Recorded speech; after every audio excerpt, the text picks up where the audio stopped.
ایک بزرگ، دھیان سے سننا، ایک بزرگ حج کے لیے گئے. حج کے لیے گئے تو ان کی تمنا یہ تھی کہ میں مسجد میں قیام کروں گا اور رات کو قیام مسجد میں کروں گا اور دن کو جو ہے سفر کروں گا. اب یہ ہوا کہ رات کو وہ بزرگ مسجد میں قیام کرنے لگے تو اچانک مسجد کے اندر کوئی رو رہا تھا. کسی کے رونے، وہ بزرگ بیان کرتے ہیں، کسی کے رونے کی آواز جیسے بچہ زور زور سے روتا ہے، کوئی رونے والا انسان روتا ہے، ایسی آواز آ رہی تھی. اور ایک آواز اس میں اور بلند ہو رہی تھی، اے اللہ جس نے مجھے ویران کر دیا تو ان کو ویران کر دے. اللہ جس نے مجھے ویران کر دیا تو ان کو تباہ و برباد کر دے. وہ بزرگ محسوس کر رہے تھے کہ ہو کیا رہا ہے. مسجد کے اندر گرد و غبار پڑی ہوئی تھی، گھان کچرا پڑا ہوا تھا، کوئی انتظام صاف صفائی کا نہیں تھا، یعنی پتہ چلتا تھا کہ کوئی اس میں آتا نہیں ہے. جب پتہ چلا نا کہ ایک بزرگ حج کو جا رہے ہیں اللہ کے ولی اور وہ ہماری مسجد میں رکے ہیں، تو پھر لوگ آئے اور آنے کے بعد اپنے مسائل بتانے لگے. بابا ہمارے پاس روزی نہیں ہے، پریشان ہے، یہ ہے وہ ہے وہ ہے، آپ کوئی تعویذ دے دیں. اس وقت تو پوری امت کی توجہ تعویذ کی طرف، وظیفوں کی طرف، بزرگوں کی دعاؤں کی طرف. نہ میں تعویذ کا مخالف، نہ وظیفوں کا مخالف، نہ بزرگوں کی دعاؤں کا مخالف. لیکن ایک بات کہتا ہوں، ایمان لگتی بات کہوں گا، آپ کو اچھی لگے تو ٹھیک، بری لگے تو مجھے معاف کرنا. نہیں معاف کر سکتے، جو بدلہ لینا چاہو میں اجازت دیتا ہوں لے لینا. یہ بات یاد رکھنا، جس گھر کی برکت اللہ اٹھا لے، جس گھر کی برکت اللہ اٹھا لے، دنیا میں کوئی تعویذ ایسا لکھا نہیں گیا آج تک کہ اللہ کی اٹھائی ہوئی برکت کو تعویذ واپس لا سکے. اور اگر جملہ برا لگتا ہے لیکن میں اس اپنے ذوق کے مطابق کہہ رہا ہوں، اللہ کی اٹھائی ہوئی برکت ملا کبھی واپس نہیں لا سکتا.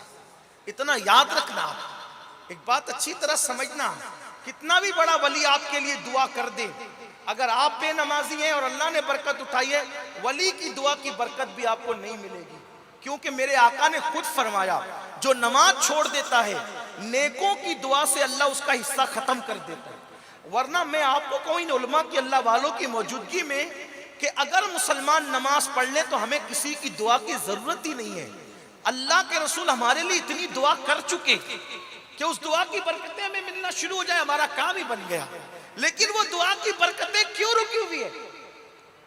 دعا کی وہ برکتیں رکی ہوئی کیوں ہیں؟ کیونکہ آقا فرماتے جو نماز چھوڑ دیتا ہے نیکوں کی دعا کی برکتیں اس کو نصیب نہیں ہوتی. اٹھا کر کے آپ کتابیں حدیث کی پڑھ لیں. میں اس کا انکار نہیں کرتا کہ رسول اللہ کی دعاؤں کی برکتیں امت کو نہیں مل سکتی، لیکن جس نے دعائیں کی اس نے خود فرمایا نماز چھوڑ دو گے تو اللہ والوں کی دعاؤں کی برکتوں سے محروم کر دیے جاؤ گے. لوگ آئے وہاں، آنے کے بعد کہا حضرت پریشان ہے، یہ وہ ہے وہ ہے، لیکن وہ حضرت سچے حضرت تھے، وہ صحیح آدمی تھے. انہوں نے کہا تمہارے مسئلے کا حل نماز میں ہے، نماز پڑھو، مسجد آباد کرو، تمہارے سارے مسئلے حل ہو گئے. سب کے مسئلے الگ الگ تھے، کسی کی بیٹی کا رشتہ، کسی کا یہ، آپ کے بھی ہوں گے، میری مائیں اور بہنیں موجود ہیں، ان کے بھی مسائل ہیں، میاں بیوی میں نہیں جمتی، یہ نہیں وہ نہیں وہ نہیں، بہت سے، سب کے گھر گھر کی کہانی ہے. یہ سب کے مسئلے کا حل ہے نماز. نماز سب مسئلے کا حل. آپ کہیں گے یہ پاگل تو نہیں ہوا یہ مولوی کہ یہ کہتا ہے سب مسئلے کا حل نماز ہے؟ میں ایک آسان بات حدیث کی روشنی میں تمہیں بتاؤں، بلکہ قرآن کی روشنی میں. آیت نہیں پڑھوں گا کیونکہ آیت سجدہ ہے، مکمل ترجمہ بھی نہیں کروں گا، احتیاطاً اس کی ترجمانی کرتا ہوں. اللہ قرآن میں کہتا ہے سجدہ کرو اور اللہ کا قرب پالو، اللہ کے قریبی ہو جاؤ. اللہ کیا فرما رہا ہے؟ سجدہ کرو اور اللہ کے قریبی بن جاؤ. یعنی جب بندہ سجدہ کرتا ہے، حدیث پاک ہے، جب بندہ سجدہ کرتا ہے، اب یہاں عالم اور جاہل میں کوئی تمیز نہیں بتائی گئی، یہاں نیک اور گنہگار میں کوئی فرق نہیں بتایا گیا.